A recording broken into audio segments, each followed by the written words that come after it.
AUTOSIGA is train number 01. Gari Sankhya Shunna 4 standing on platform number 5. Platform number 5.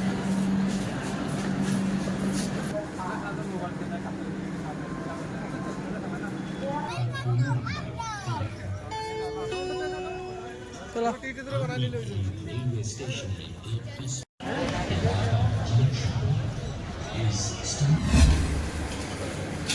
Hello everyone, welcome back to my channel. It's now Mayam from my channel again. Mayam TV vlog on pura lae. Mayam vlog na akoy nga si Taj Mahal Japan na tawi AGRA da ado ako si khara lapi train do nga chan ko ni train da ado mayam ado gi handi kana ready tawi ado nga si Taj Mahal vlog se ay nga si siga friend din nga si mayang na bise si daga haidi sumana wang hai tuesday illaga foreign keloda Taj Mahal chakki handi khalline bako ado oidra khangde makha taba reaction do ado jorga jemine si mayam ado aise inafi je ani khatang pray ani khatang se lai bako ado ani khatang se lai aduga blouse kadi jamne matching oide ado isu aina hana digi aina khanjaba Taj Mahal ko taari aina hiduk comment na dige se exam setting ba hai tare bako aduna set ke handi khali do no activity tai kamai to dono khangde ko hindi to ani to aga pung 12 khai gi train ne bako aduga makha ta reaction do adu jemine si hadi mo public ki reaction do akhoi maite gi phane hiduk illaga ta reaction do kamai to ge do adu jemine si ya ngai si mayam akhoi hanji jum dagi thole jum dagi tholakpa nga gore ado khoi cab booking toroga jum dagi gari tonga lae ado hanji akhoi se lambi chali abako ado nga si se jam nungai ba haibu akhoi se kana tawdoini akhoi jum lo dagi itei ton ga iche ton ga lai moi su family siga vacation lai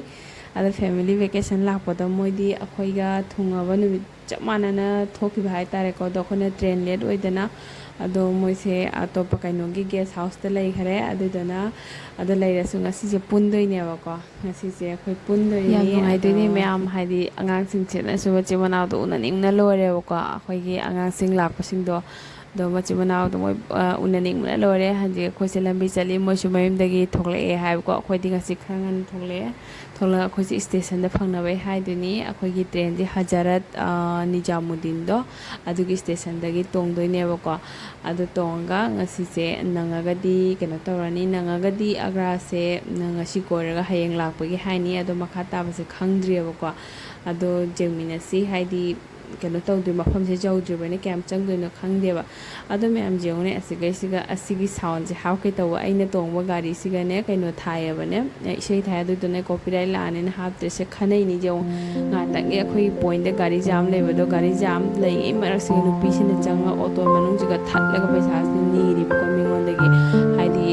जबरदस्ती द forcefully थटलगा मी auto मंग द फमी मी से पैसा लवी ने बको मोय से की कल्चर से जो अंगक पनी को अदो खंगदे कई गिनो दे मोय अनि खना रे बा अदो आइना हादि आई गाड़ी आई के मांग दने बा आइना नम मिनी अदो अंगा आइना असिगी क्लिप मतिक से हापगे मांदे असिगो स्कैम सिगी इसा से नाक थोगा लैरो आइना दम हाइनी ने तवनी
is standing on platform number 5.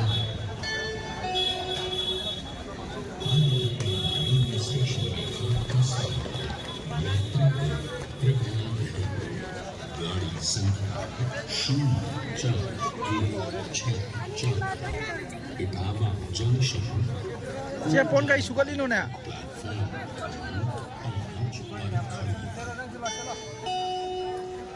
Welcome to Agra Camp Railway Station. For the kind attention of passengers, train number 0.